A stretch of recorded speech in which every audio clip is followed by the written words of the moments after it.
Okay, recording has started. Okay, so I don't know if either of you were here last month. Were either of you here? No? Okay. Well, so I'll talk a little bit briefly then about mindfulness, and then I'll talk more specifically about a particular subject. We just have a little bit of time for talking because I definitely want to leave time for practice at the end. Okay, so mindfulness is most often described as a way of paying attention on purpose and non-judgmentally. So we're paying attention to the present moment with purposeful intention, but we are attempting to be non-judgmental in our attitude about what we're noticing. And so this takes practice because usually we're caught up in future thinking or past thinking. You know, we're planning, we're worrying, anticipating, or we're remembering something that happened or rehearsing something that happened before. But that really excludes being present for this moment, which is, you know, the only moment we have. And we know that this is the only moment we have. It's just that we forget. We forget that this moment is the only moment we have in which to make choices for ourselves and in which to actually be conscious about what we're doing and how we're behaving and how we're thinking. So we need to practice in order to bring that awareness to the present moment. And it's like a muscle, if you will. You know, we have the capability just like we have muscles, but if we don't do something to strengthen those muscles, they're not as available to us, not as useful to us. So it's the same thing with this kind of awareness and attention. We have these muscles, but we need to strengthen them through practice in order to make them more readily available to us.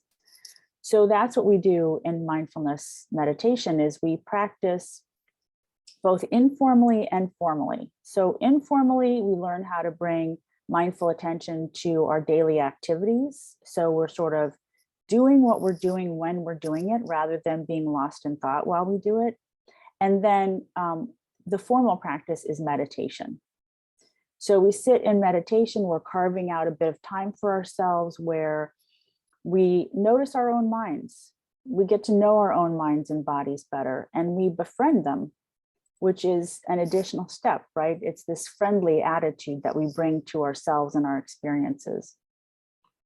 So we're learning more about ourselves. We're learning more about how our minds work. We're learning what's helpful to us and what's unhelpful to us in the present moment, right? Because what's helpful one moment might be unhelpful the next moment. So it's about responding appropriately, what's appropriate for you in that present moment, whether that be to your own thoughts or to external events, right? So when we practice doing activities with mindful attention, that informal practice I mentioned, it means really just bringing all of your senses to bear on doing what you're doing when you're doing it, so that you're not just lost in thought, you're actually present. And it gives you kind of a moment to reboot and refresh, sort of pause the routine, the sort of whirlwind that we get caught up in each day with our activities and our thoughts, and we don't even notice the moments. We don't even notice the opportunities for choice making. We're just sort of flying by the seat of our pants all the time. If we can break that, if we can interrupt it, we can start to notice, well, what's the state of my mind right now? What's the atmosphere in my mind right now? What are my options for choosing what's the atmosphere going to be in my mind? Because the atmosphere in our minds is where everything else comes from, right? All our further thoughts, speech, action, it all comes from the atmosphere in our minds. And we have the capacity to choose what we pay attention to. What we pay attention to creates that atmosphere, right? So do I choose to pay attention to kindness? Do I choose to pay attention to patience? Do I choose to pay attention to, name a value that you have for yourself? Is that what I want to choose to pay attention to? Or do I choose to pay attention to those things that make me much more narrow and small, right? Those things that actually detract from my acting on my values. Does that make sense?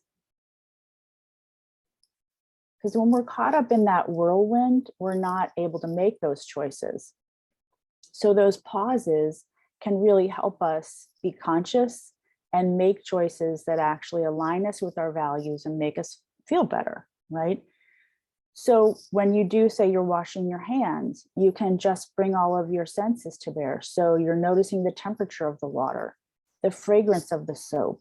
Your mind is going to wander off to thinking right away, and it's not a problem. We don't need to judge that. Remember, it's a non-judgmental awareness. We're just noticing that the mind has wandered.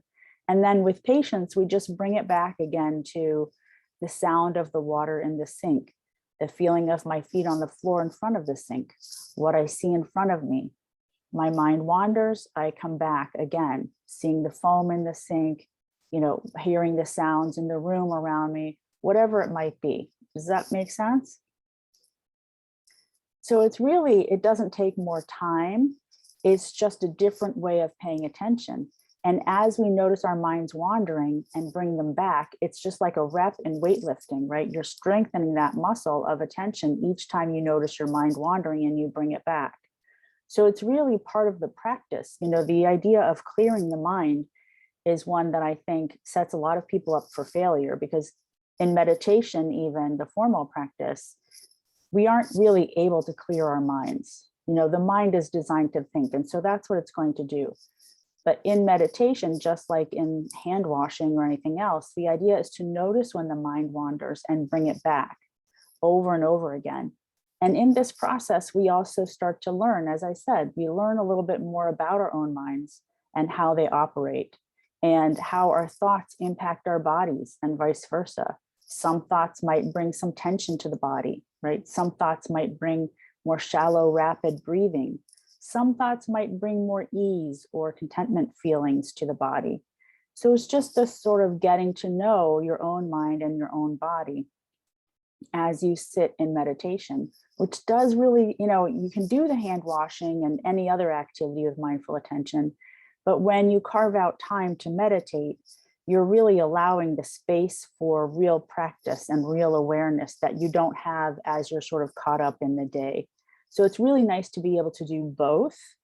But, the simple practice of doing activities with mindful attention is really powerful.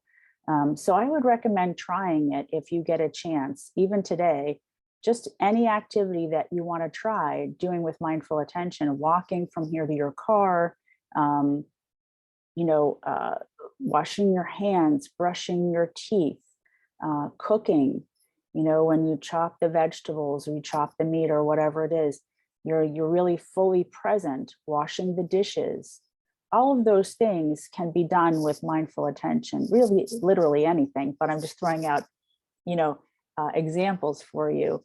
So, and last week I gave a long example of how powerful this can be. So I don't know if you'd like me to repeat that, because I don't want to be repetitive. I don't know if Angie, I know you just joined us, but I don't know if you were here last week. So I don't want to repeat myself for anybody who was here last week. Angie is a repeat participant, I believe. Yes. A repeat offender? Yeah. Okay.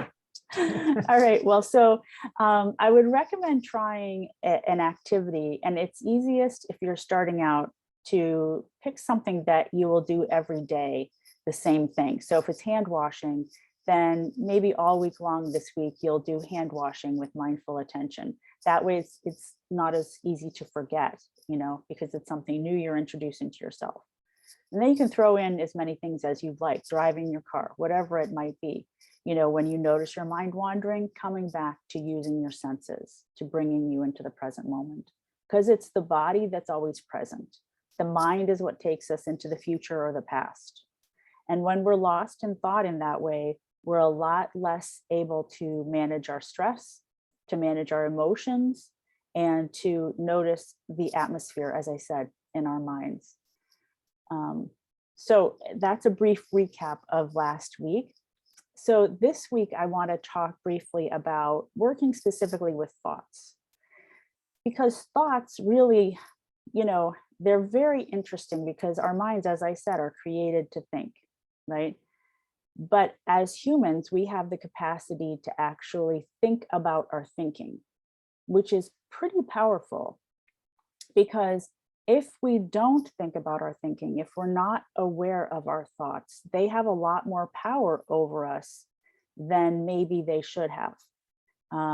Because if you stop to think about it, thoughts are just creations of the mind, right? They're just like any other kind of, what would you call it? It's just like anything, like an itch or a body ache or a sound. Thoughts are the same thing. They just show up and they pass away, right? But without noticing, oftentimes we just believe them. We own them. They represent who we are somehow, when in fact, thoughts are just thoughts. They're not necessarily true. Just because I think it does not make it true. So with that kind of awareness, there's a lot of power, right? Because then we're starting to notice the thoughts, and just the mere noticing, just saying to yourself, it's just a thought, can really sort of deflate the power, right? Suck the power out of the thought and really allow you to make some conscious choices, right? Do I choose to follow this thought further? Is that what would be helpful to me in this moment? Or can I let it go? And what might I choose to pay attention to instead, right? Because as I said, what we choose to pay attention to is what we fill our lives with. That's what the atmosphere in our mind is made up of. So we have a lot of actual control if we learn how to pay attention, recognize the thoughts as we're having them, noticing the helpful nature versus unhelpful nature of some thoughts, right? Given the moment, right? So if we can notice that a thought is just a thought, that it's not necessarily true, then we can actually allow ourselves room for letting it go. Or if it's something that's particularly sticky, right? Some thoughts just keep coming back over and over again. It's kind of like a cow chewing its cud, right? You can't seem to let it go. So if that's the case, even in meditation, can I sit with that thought and just be with it, with that non-judgmental awareness that I mentioned?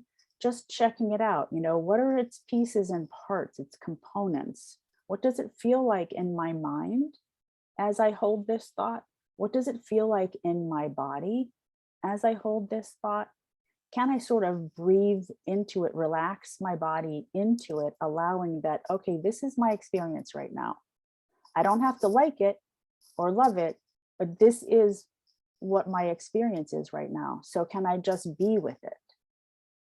Because as we learn to be with our thoughts and accept that this is what I'm thinking right now, or this is what I'm feeling right now, we can learn to become much more resilient.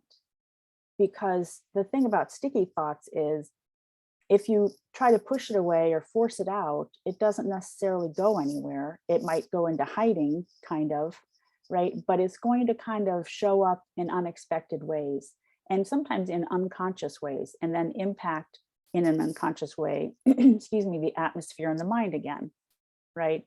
So when we're acting unconsciously, we're not making choices that are helpful to us. So we don't feel as good. Is this making sense? Does anybody have thoughts or questions so far?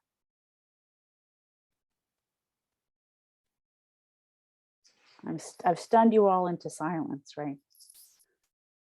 So we can change the relationship we have to our thoughts, which is pretty amazing, I think, because that's a human capacity that we come with. it just requires training. But the fact is that we have it. We don't need to get it from somewhere else. We don't need to wear special clothes. We don't need to do anything in particular other than practice, right? Because we already have it. So that's very empowering, I think, to recognize that we have some human nature qualities that can derail us from what it is we really want for ourselves, but we also have human nature qualities that can help us get back on the path to what it is we want for ourselves. So when we practice mindfulness of activity, we're training the mind in awareness. When we practice meditation, we're training the mind in awareness. And then we're also learning to be patient, right? Because in meditation, the mind is going to wander, and it might wander, many, many times. So we're bringing patience each time we notice and coming back to, in our case today, it'll be the breath, right? The breath is like an anchor for your attention in meditation. So you can use it to sort of bring your attention back over and over to this thing that we always have as long as we're alive. So when our minds wander, we're patiently coming back. We're exercising now, again, our patience muscle, right? Because once we learn to be patient with ourselves, that's just a kinder way of being with ourselves. And again, that contributes as well to the atmosphere in the mind. So if you have an atmosphere that is kinder or more patient, then you're going to be kinder and more patient with yourself. You're also going to be more kind and patient with others. So this just makes life easier and more pleasant for us and for all the people around us, because kindness and patience tend to be more relaxing to the body and to the mind, right? As opposed to tense thoughts, which are those pushing away thoughts, those resistance thoughts, or perhaps thoughts that are not helpful to you in that moment, maybe anger, irritation thoughts, right? That however justified feeling in that moment are actually not helpful to you in the big picture or the long run. Does that make sense? Okay. So that's my spiel today about working with thoughts. And I think I'd like to do a meditation now so that we can sort of see what it is I've been talking about. Okay, so we'll sit to meditate and we'll use the breath as an anchor, and we'll notice when our minds wander and we'll come back. And I will guide you through the whole practice. Okay, so when we meditate, there's no special way that you need to sit to meditate in terms of like, you don't need to be on the floor with your legs crossed or anything like that.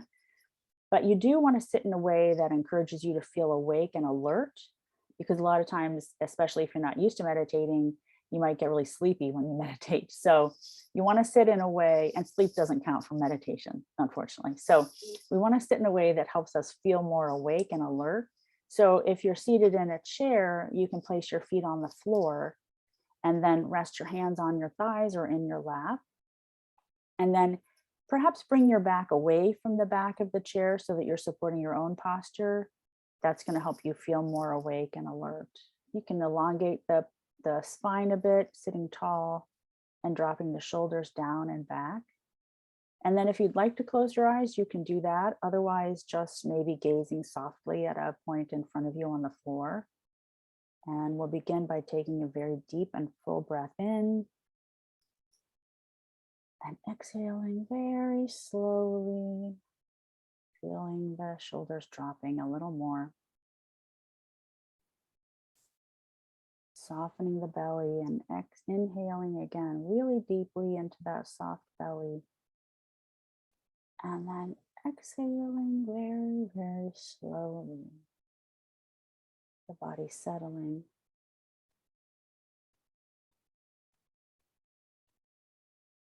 One more time, breathing into that soft belly very deeply.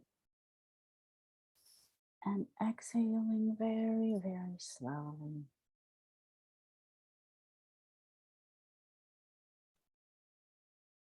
Now the breath can return to its natural flow. And we bring our full attention to the places of contact for the feet.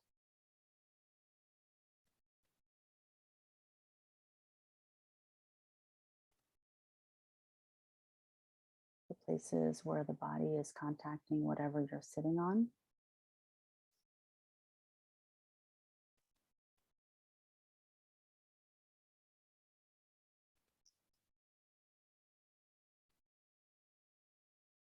Feeling into the places of touch with the fingers and the palms.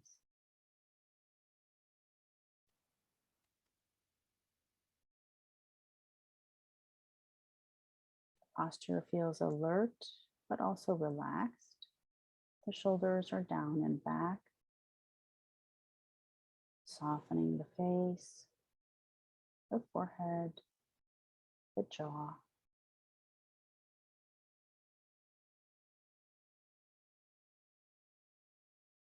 And softening the belly. Feeling it expanding as you breathe in and falling back again as you breathe out.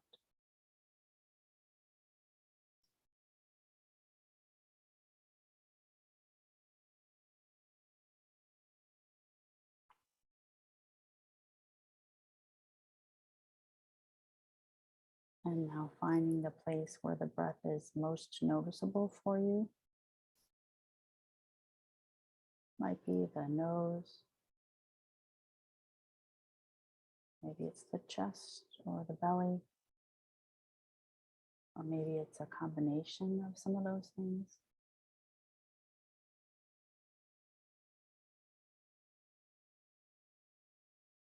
Just resting the attention gently in the place where you feel the breath the most. And then seeing if you can notice the sensations of breathing there.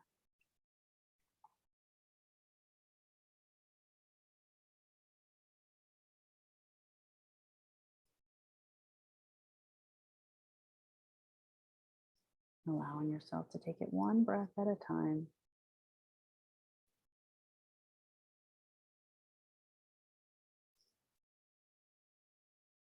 Maybe there's the feeling of movement. Maybe there's warmth or coolness.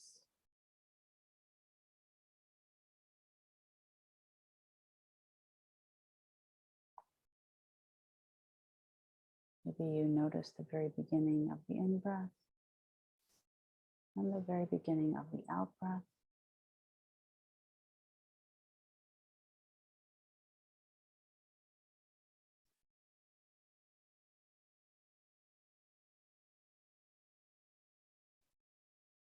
Letting go of any judgments that might show up.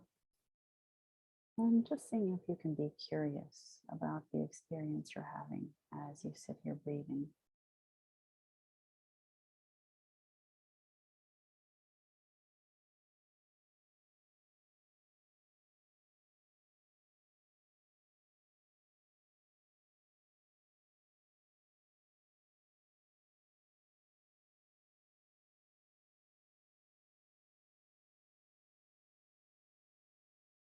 The mind will get pulled away into thinking, and that's not a problem.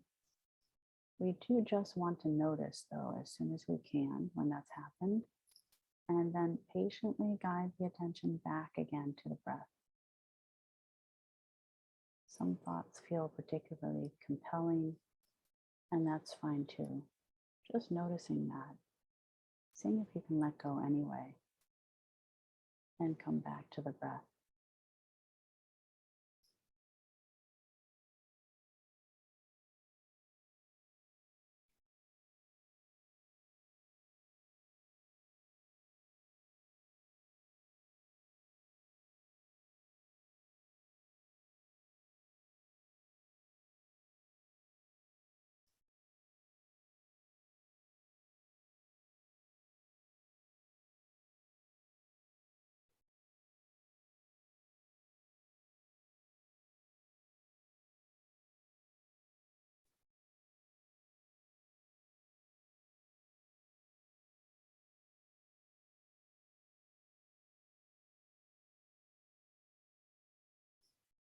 There's no need to judge the experience you're having or the thoughts you're having.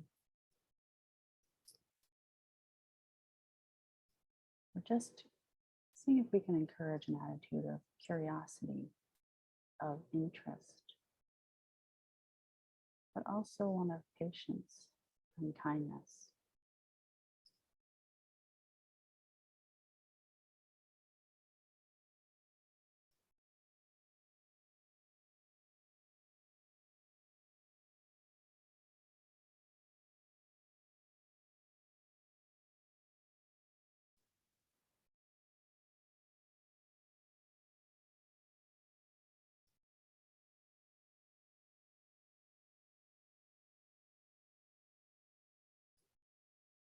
Taking that stance of non-judgmental witnessing.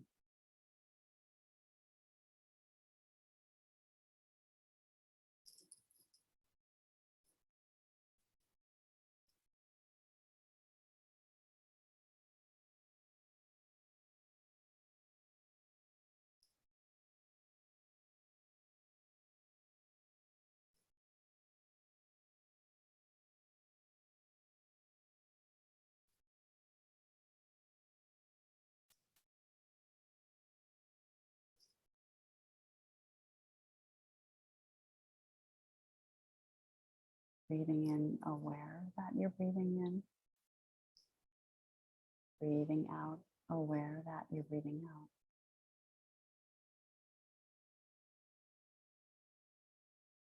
Allowing each moment to unfold on its own without wishing it was some other way.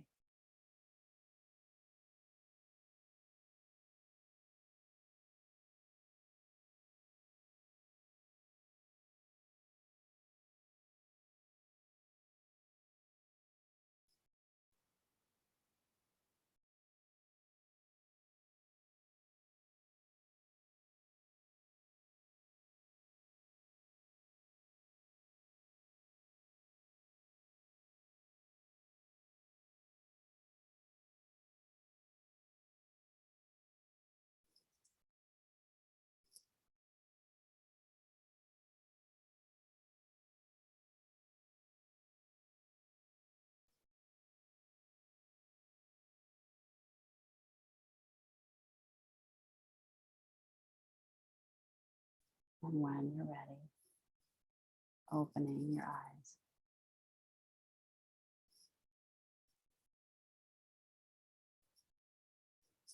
Okay, does anybody have thoughts or questions?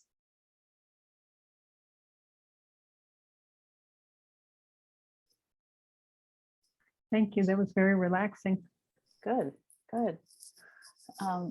It's nice if you can find a time to do this every day, even if it's just for a few minutes. It's really the dailiness of the practice, as well as those informal practices I mentioned, that are going to make the changes in the way that we think and in our levels of awareness. So seeing what you can do with that. And you can also use, as we began the meditation, we felt into the places of contact, for example, and we took deep breaths in with slow breaths out. You can do that at any time in the day as well to help you sort of reboot and center yourself on the body in the present moment. So yeah, good luck with your practice. If you have thoughts or questions, you can always reach out to me through Ursuline. They will reach out to me, I'm sure, and let me know if you have thoughts or questions. And I will see you hopefully next month. So ladies, we offer this meditation program the fourth Wednesday of every month throughout the year 2022. And I also put our website in the chat box so you can see our website and you can go there and see this program and other programs we're offering, as well as Suzanne's extended program website. I put the website in the chat box, so you should be able to get to it there as well. Is there a way to sign up for more than just one class at a time? There is. When you go to the registration box where you normally register for the class, there's a drop down and you can pick the dates that you want to register for. You might have to go into the registration box each date you want to select, but you can go back in and keep picking additional dates. Great, thank you. You're welcome. Thank you for returning, Angie. We appreciate having you. Thank you. Will you automatically send us a link now that we've come one time? Yes, Yes, Okay, you'll be good. receiving a link probably later today. And Okay, then you'll be able to go out and register. And like I said, you could pick as many dates as you want. But you Great. might have to keep going back in to pick the dates. okay. Thanks. All right, wonderful. Thank you. Suzanne, thank you. Suzanne. Thanks, Suzanne. Have a nice Thanks, day, everybody. everybody. Take Wonderful to care. have you. Thank Thank you you. so much. Bye-bye.